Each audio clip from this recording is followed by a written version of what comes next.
TV వార్తలకు స్వాగతం. ముందుగా ఈనాటి ముఖ్యాంశాలు. ముగిసిన ఏపీ కేబినెట్ సమావేశం. ఉచిత విద్యుత్ పథకం నగదు బదిలీకి ఆమోదం తెలిపిన ఏపీ కేబినెట్. జీడిపల్లి రిజర్వాయర్ నుండి నీటిని విడుదల చేసిన ఎంపీ తలారి రంగయ్య. రాయదుర్గం పట్టణంలోని మసీదులో చొరబడిన దుండగులు. ఇంటి పైకప్పు కూలి 6 నెలల చిన్నారి మృతి. శోక సముద్రంలో కుటుంబ సభ్యులు. వేతనాల కోసం రోడ్డెక్కిన పారిశుద్ధ కార్మికులు. 549 జీవోను అమలు చేయాలని డిమాండ్. వైఎస్ఆర్ విగ్రహానికి వినతి పత్రం సమర్పించిన పీటీఎల్పీ నాయకులు.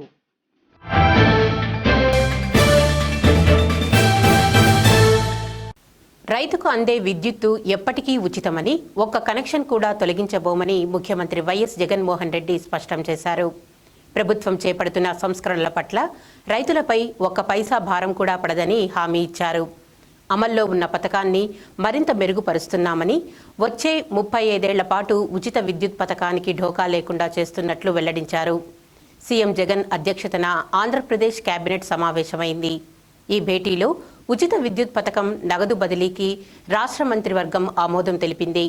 ఈ సందర్భంగా ముఖ్యమంత్రి మాట్లాడుతూ అన్ని వ్యవసాయ కనెక్షన్లను రెగ్యులరైజ్ చేస్తున్నట్లు తెలిపారు. కనెక్షన్ ఉన్న రైతు పేరు మీద బ్యాంకు ఖాతా ఉంటుందని, కరెంటు బిల్లు డబ్బు అందులో నేరుగా జమ కానుందన్నారు. అదే డబ్బును రైతులు డిస్కంలకు చెల్లిస్తారని, దీనివల్ల రైతుపై ఎలాంటి భారం ఉండదు అని స్పష్టం చేశారు.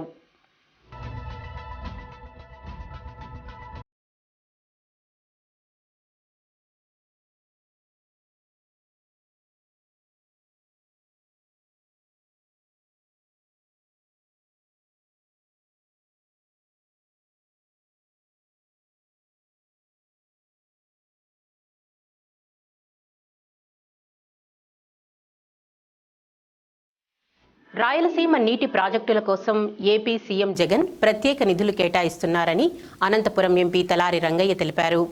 రైతుల సంక్షేమమే ప్రభుత్వ ధ్యేయమని ఆయన స్పష్టం చేశారు. ప్రభుత్వ విప్ కాపు రామచంద్రారెడ్డి విజ్ఞప్తి మేరకు జీడిపల్లి రిజర్వాయర్ నుండి కనేకల్ మండలం కలేకుర్తి గ్రామం చెరువుకు ఎంపీ రంగయ్య నీటిని విడుదల చేశారు. ఈ సందర్భంగా ఎంపీ మాట్లాడుతూ పెండింగ్లో ఉన్న హంద్రినివా పనులను త్వరితగతిన పూర్తి చేసేందుకు చర్యలు తీసుకుంటున్నామన్నారు.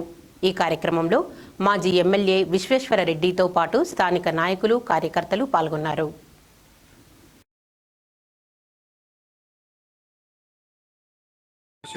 పంటలు 2 పంటలు తీసే పరిస్థితుల్లో ఉండేటట్లుగా చేయడానికి జగనన్న ప్రభుత్వం ఎంతగానో ప్రయత్నిస్తుంది.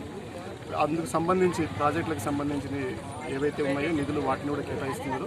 ఎప్పుడూ లేనంతగా రాయలసీమ ప్రాజెక్టుల కోసం కూడా ఒక ప్రత్యేకమైన పథకాన్ని తీసుకొచ్చి రాయలసీమ ప్రాజెక్టులకి నీటి ప్రాజెక్టుల కోసం ప్రయత్నం చేస్తున్నారు.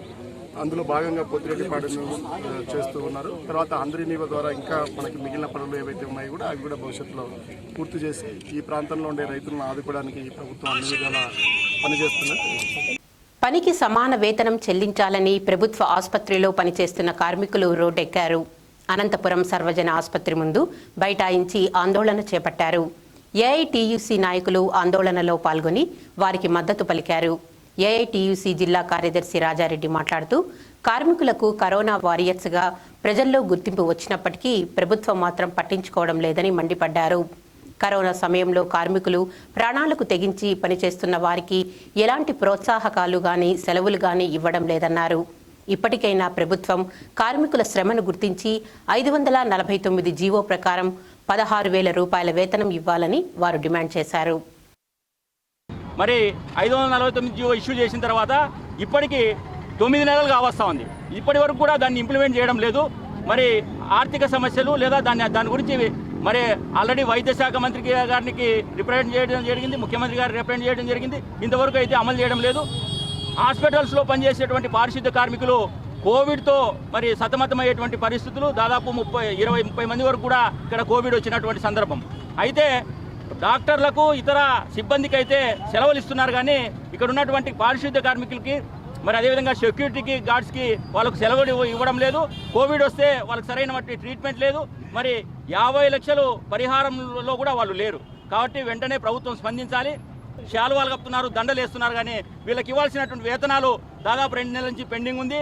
వేతనాలు చెల్లించకుండా, సెలవులు ఇవ్వకుండా, మరి కనీస వేతనాలు ఇవ్వకుండా ఏ విధంగా పనిచేస్తారో ఒకసారి ప్రభుత్వం ఆలోచించాలని చెప్పి డిమాండ్ చేస్తున్నాం. వెంటనే స్పందించాల్సిందిగా విజ్ఞప్తి చేస్తున్నాం. అనంతపురం జిల్లా పామిడి మండలం కండ్లపల్లి గ్రామంలో విషాదం చోటు చేసుకుంది. ఇంటి పైకప్పు కూలి జోషిక అనే 6 నెలల చిన్నారి మృతి చెందింది. కండ్లపల్లి గ్రామానికి చెందిన మహేశ్వర్ రెడ్డి సౌమ్యల కూతురు జోషిక ఏడుస్తుండడంతో ఆడించడానికి వారి జేజమ్మ చిన్నారిని బయటకు తీసుకెళ్లింది. అయితే ఆడిస్తున్న సమయంలో నిన్న కురిసిన భారీ వర్షానికి ఇంటి పైకప్పు కూలిపోయింది. ఈ ఘటనలో చిన్నారి అక్కడికక్కడే మృతి చెందింది. తీవ్ర గాయాల పాలైన చిన్నారి జేజమ్మను చికిత్స నిమిత్తం అనంతపురంకు తరలించారు. చిన్నారి మృతితో కుటుంబ సభ్యులు శోకసముద్రంలో మునిగిపోయారు.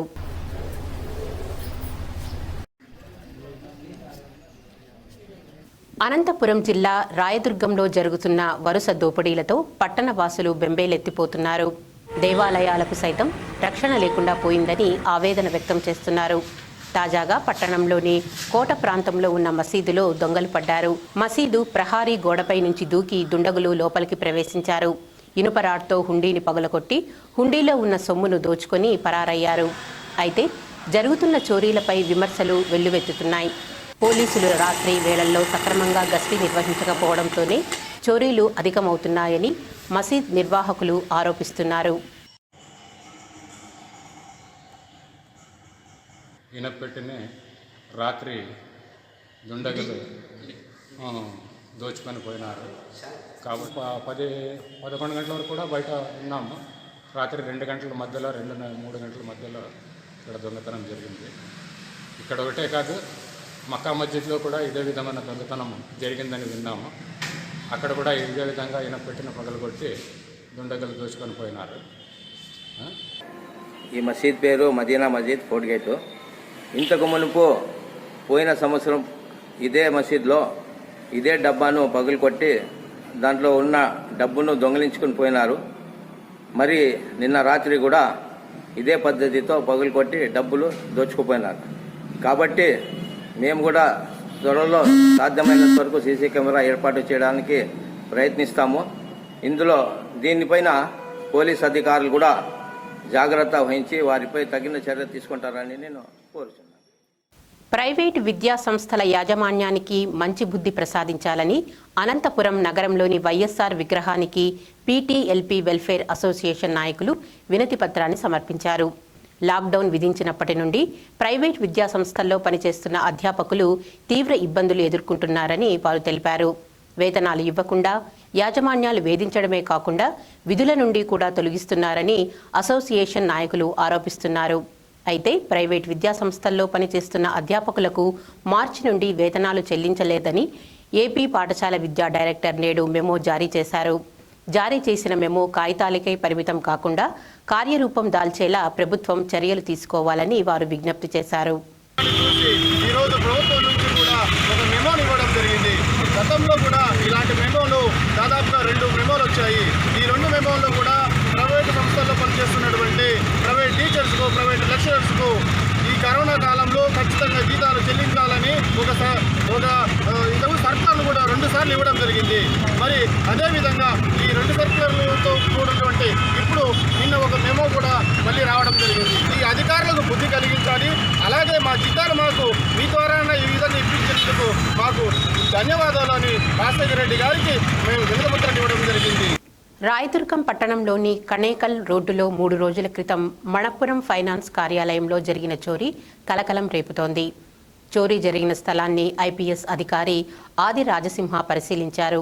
అనంతరం చోరీ జరిగిన తీరు పట్ల స్థానిక పోలీసులతో చర్చించారు. ఆయన మీడియాతో మాట్లాడుతూ దోపిడీ ముఠా కోసం ఇప్పటికే గాలింపు చర్యలు ముమ్మరం చేశామని, అందుకోసం ప్రత్యేక బృందాలు ఏర్పాటు చేశామన్నారు. దోపిడీకి పాల్పడిన వారిని త్వరలోనే పట్టుకుంటామని ఆయన ధీమా వ్యక్తం చేశారు. ఈ కార్యక్రమంలో కళ్యాణదుర్గం డీఎస్పీ వెంకటరమణ, స్థానిక సిఐ రాజాతో పాటు పలువురు పోలీసులు పాల్గొన్నారు.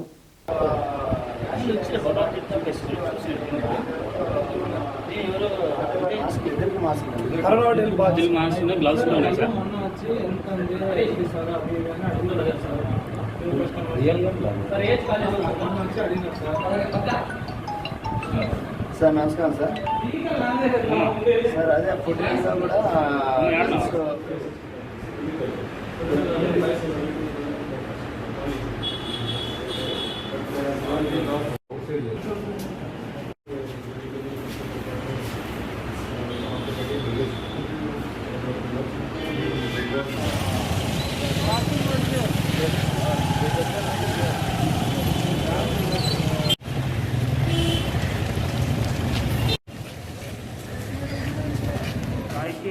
Inquiry, I am a trainee IPS, तो इंक्वायरी के लिए ISP सर ने भेजा यहाँ पे, तो सीन ऑफ क्राइम पे विजिट किया है और इन्वेस्टिगेशन इज गोइंग ऑन, जिसमें मोडस ऑपरेंडी से हमने कुछ क्रिमिनल सस्पेक्ट्स के नाम लिए हैं एंड इन्वेस्टिगेशन विल कंटिन्यू।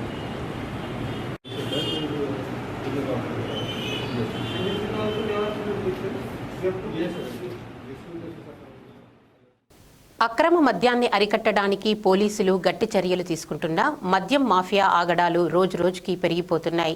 అక్రమ మద్యాన్ని తరలించడానికి మద్యం మాఫియా చేస్తున్న ప్లాన్లను చూసి పోలీసులే అవాక్కవుతున్నారు.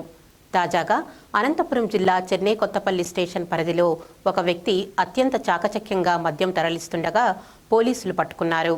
అయితే మద్యం తరలించడానికి నిందితుడు వాహనం తయారు చేసే విధానాన్ని చూసి పోలీసులు ఆశ్చర్యపోయారు.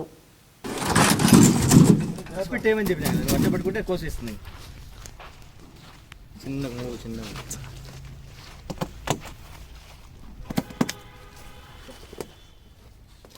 ఇది అరేంజ్ చేసింది కిందది అదే పని చేపించారు. ఇసుక కూడా వేసినారా? చేపించినది కదా అదే పని ఇసుక కూడా వేసినారు చూడు. అదే పని అంతే. నేను 3 రోజులు ఎప్పుడు ఉన్నాడు? మొన్న వారం అయిందా? ఏడాది పోయిస్తాను కార్లో పోయిస్తుందా మళ్ళీ అడిగి వచ్చి తప్పకొట్టి తండ్రులు తిట్టట్లే. ఇంతటితో ఈనాటి వైఎస్ఆర్ టీవీ వార్తలు సమాప్తం.